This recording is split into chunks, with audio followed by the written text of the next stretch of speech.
प्यारे बच्चों, नमस्कार। जेसीईआरटी के डीजी स्कूल में आपका स्वागत है। मैं अनुपमा आज आप लोगों के साथ आप लोगों की इंग्लिश बुक डालिया के यूनिट 10A के चैप्टर हैंडीक्राफ्ट्स ऑफ झारखंड पर चर्चा करूंगी। बच्चों, आज हम लोग इस चैप्टर को पढ़ेंगे और इसके अर्थ को समझेंगे। Before you read, India is known for its handicrafts. Handicraft का मतलब होता है हस्तशिल्प। भारत को अपने हस्तशिल्प के लिए जाना जाता है। Every state has its own special craft. हर राज्य की अपनी विशिष्ट शिल्प कला है।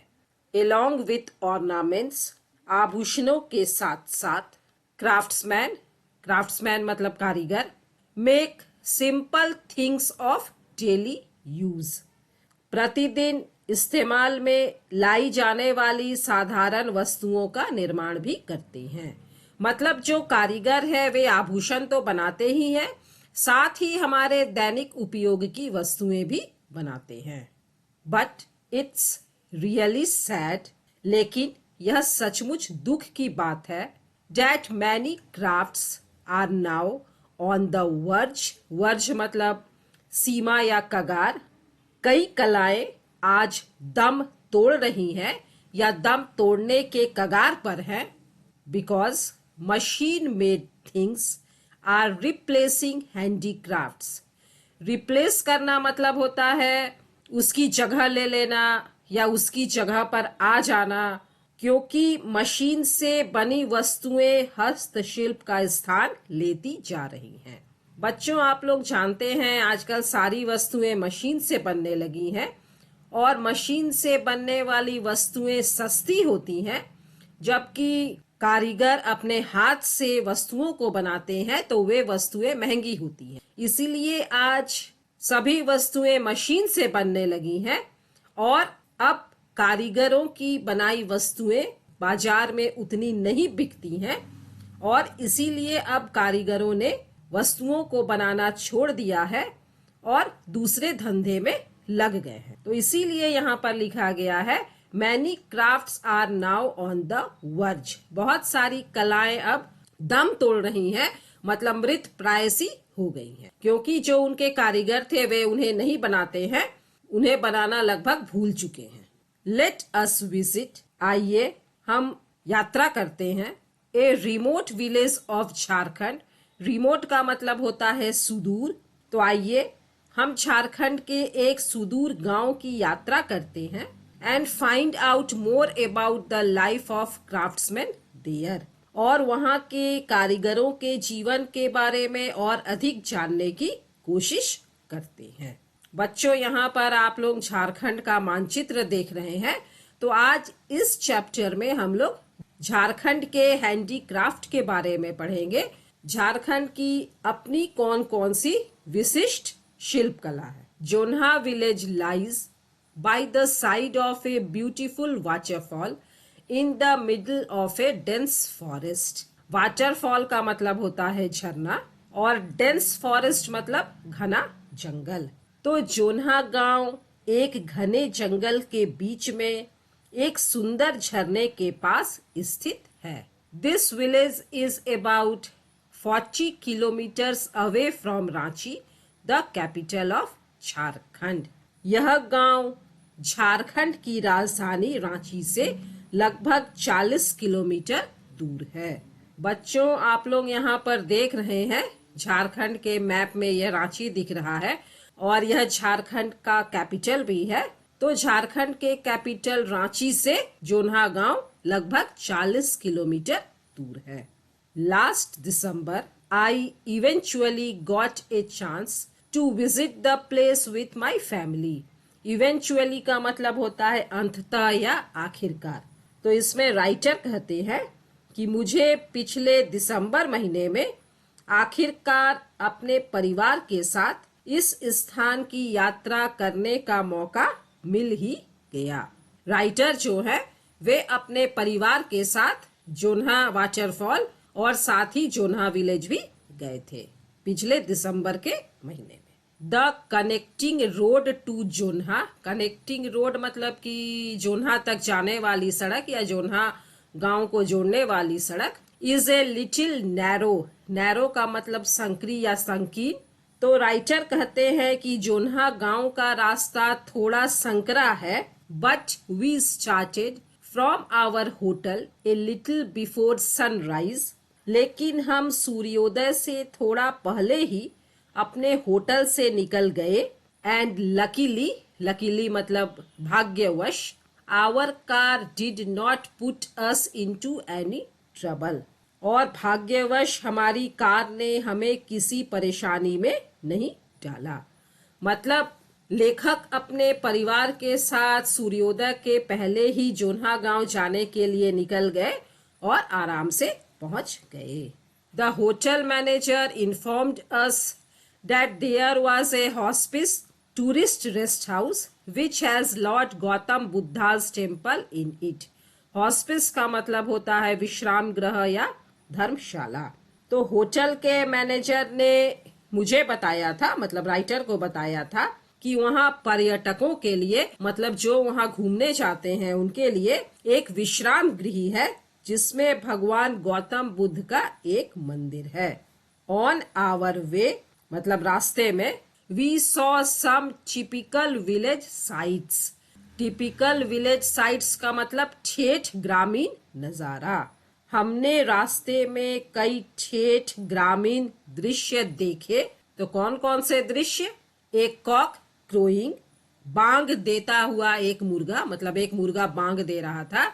ए small boy driving his goats, अपनी बकरियों को हाँकता हुआ एक छोटा लड़का।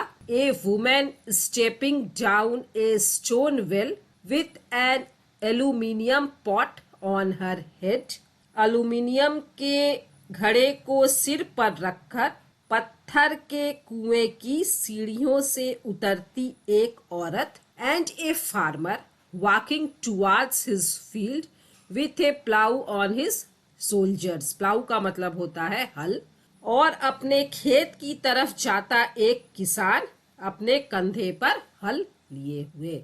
तो जब राइटर अपने परिवार के साथ जोन्हा वाटरफॉल जा रहे थे तो उन्होंने रास्ते में देखा कि एक मुर्गा बांग दे रहा है, एक छोटा लड़का अपनी बकरियों को हाँक कर ले जा रहा है, एक औरत पत्थर के कुएं की सीढ़ियों से उतर रही है और वह अपने सर पर एक एल्यूमिनियम के घड़े को रखी हुई है, और एक किसान अपने कंधे पर हल रखा हुआ है और अपने खेतों की तरफ जा रहा है। तो इसको टिपिकल विलेज साइट्स कहा गया है क्योंकि इस तरह के दृश्य आमतौर पर गांवों में ही देखने को मिलते हैं। Finally we reached Jonha fall, आखिरकार हम जोन्हा के झरने के पास पहुंच गए। यहाँ पर बच्चों आप लोग देख रहे हैं, यही है Jonha waterfall. My children were very happy to see a waterfall for the first time, मेरे बच्चे पहली बार कोई झरना देखकर बहुत खुश थे। We went down to the picnic spot, हम नीचे पिकनिक स्थल पर पहुंचे। ऊपर से वे पहाड़ से नीचे उतरे जहां पर पिकनिक स्पॉट था। While my wife and children were busy enjoying nature's beauty, जब मेरी पत्नी और बच्चे प्रकृति की सुंदरता का आनंद उठा रहे थे, I thought of capturing the beautiful scenes in my camera, तो मेरे मन में उन मनोरम दृश्यों को अपने कैमरे में कैद करने का विचार आया। लेखक ने सोचा कि जो इतने मनोरम दृश्य है, मनभावन दृश्य हैं, इन्हें मैं अपने कैमरे में कैद कर लूं, मतलब उनकी फोटो खींच लूं। So I climbed up the rocky mountains, इसलिए मैं पथरीले पहाड़ों पर चढ़ गया। But as I walked up the other side of the rocks, लेकिन जब मैं पत्थरों के दूसरी ओर गया, I heard the sound of a chisel on wood, तो मुझे लकड़ी पर छेनी लगने की आवाज सुनाई दी। लकड़ी पर कोई छेनी चला रहा था। Following the sound, आवाज का पीछा करते हुए, I started walking along the rocky path towards the thatched houses. Thatched houses मतलब फूस की झोपड़ियां, जैसा कि आप लोग यहाँ पर चित्र में देख रहे हैं। तो लेखक कहते हैं कि आवाज का पीछा करते हुए मैं फूस की झोपड़ियों की तरफ जाने वाले पथरीले रास्ते पर चल पड़ा। As I came round the corner of a broken wall, जब मैं एक टूटी दीवार के कोने की तरफ आया, I saw a man sitting on the ground. मैंने एक आदमी को जमीन पर बैठे देखा, and by his side were some logs of wood. Logs of wood मतलब लकड़ी के मोटे लट्ठे, और उसके बगल में लकड़ी के कुछ लट्ठे पड़े हुए थे। मतलब एक आदमी जमीन पर बैठा हुआ था और वही लकड़ी पर छेनी से काम कर रहा था और उसके बगल में लकड़ी के लट्ठे भी पड़े हुए थे। They were freshly cut and wet with sap. SAP का मतलब होता है पेड़ का रस। वे ताजे कटे हुए थे, मतलब जो लकड़ी के लट्ठे थे वे ताजे कटे हुए थे और रस निकलने के कारण गीले थे। I asked his name. मैंने उसका नाम पूछा। And he answered चरका। और उसने उत्तर दिया चरका। He did not raise his head even for a moment. उसने एक क्षण के लिए भी अपना सिर ऊपर नहीं उठाया। As he worked on a flat piece of wood with his tiny chisel.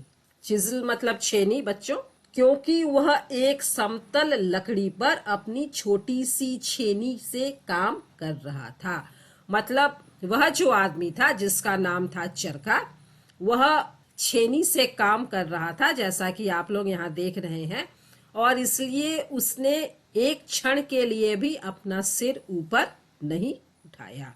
Beside him lay beautiful wooden spoons and a bowl. उसके बगल में लकड़ी से बनी सुंदर चम्मचे तथा एक कटोरा रखा था। Then I asked him what he was making. तब मैंने उससे पूछा कि वह क्या बना रहा है। To which he replied that he was making a mini sword. तो उत्तर में उसने बताया कि वह छोटी तलवार बना रहा था। सोड का मतलब होता है तलवार। तो वह आदमी लकड़ी की एक छोटी सी तलवार बना रहा था। He also added, उसने यह भी बताया that his sons, कि उसका बेटा sold those handicrafts to the tourists who visited the waterfall every day. तो उस आदमी ने यह भी बताया कि उन हस्तशिल्प कलाकृतियों को उसका बेटा उन पर्यटकों को बेचता था जो रोजाना जोन्हा झरना देखने आते थे। मतलब वह आदमी जो लकड़ी की कलाकृतियां बनाता था, उन्हें उनका बेटा जोन्हा वाटरफॉल घूमने आए टूरिस्ट को बेच देता था। I bought several of the beautiful wooden items to gift my friends back home. तो राइटर कहते हैं, मैंने लकड़ियों से बनी कई सुंदर चीजें घर जाकर अपने मित्रों को भेंट देने के लिए खरीद ली। I still remember the smile on चरका's face. चरका के चेहरे की मुस्कान मुझे आज भी याद है। जब राइटर उस आदमी से मतलब चरका से उसकी बनाई लकड़ी की कलाकृतियों को खरीद लेते हैं अपने दोस्तों को गिफ्ट में देने के लिए, तो उसके चेहरे पर जो मुस्कान आती है कि आज मेरी कलाकृतियां घर बैठे ही बिक गई, तो उसके चेहरे की जो मुस्कान है वह लेखक को, राइटर को याद रह जाती है। Now one of my office friend Umesh was very happy. मेरे कार्यालय का एक मित्र उमेश बहुत खुश हुआ टू सी दोज हैंडीक्राफ्ट्स, उन हस्तशिल्प कलाकृतियों को देखकर जो राइटर वहां जोन्हा गांव से लेकर आए थे। As they reminded him of his childhood days spent in that place, क्योंकि उन चीजों ने उसे उस जगह बिताए गए उसके बचपन के दिनों की याद दिला दी थी।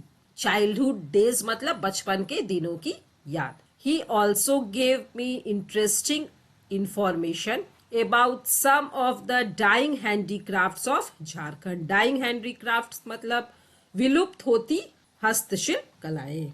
उसने मुझे झारखंड की कुछ विलुप्त होती जा रही हस्तशिल्प कलाओं के बारे में भी दिलचस्प बातें बताईं। I really wished that I could do something to save these wonderful crafts. मैं वास्तव में चाहता हूँ कि मैं इन अद्भुत कलाओं को बचाने के लिए कुछ कर सकूं। वंडरफुल क्राफ्ट्स मतलब अद्भुत कलाएं। तो राइटर कहते हैं कि मैं चाहता हूँ कि ये इतनी सुंदर जो हैंडीक्राफ्ट है, ये जो शिल्प कला है, और अब यह विलुप्त होती जा रही है, लोग इस कला को भूलते जा रहे हैं, तो मैं इस विलुप्त होती कला को बचाने के लिए कुछ कर सकूं। चलिए अब हम लोग झारखंड की पहली हस्तशिल्प कला वुडन टॉयज ऑफ तुपुदाना के बारे में जानते हैं। The craftsman of Tupudana near the capital city of Ranchi makes very unusual wooden toys. Unusual मतलब अनोखे। That are completely abstract. Abstract का मतलब भावपूर्ण। तो राजधानी शहर रांची के, झारखंड की राजधानी है रांची, तो रांची के पास ही है तुपुदाना। तुपुदाना इलाके के शिल्पकार लकड़ी के ऐसे अनोखे खिलौने बनाते हैं जो कि पूर्णतया भावपूर्ण होते हैं। They are tall pieces of wood. वे लकड़ी के लंबे टुकड़े होते हैं।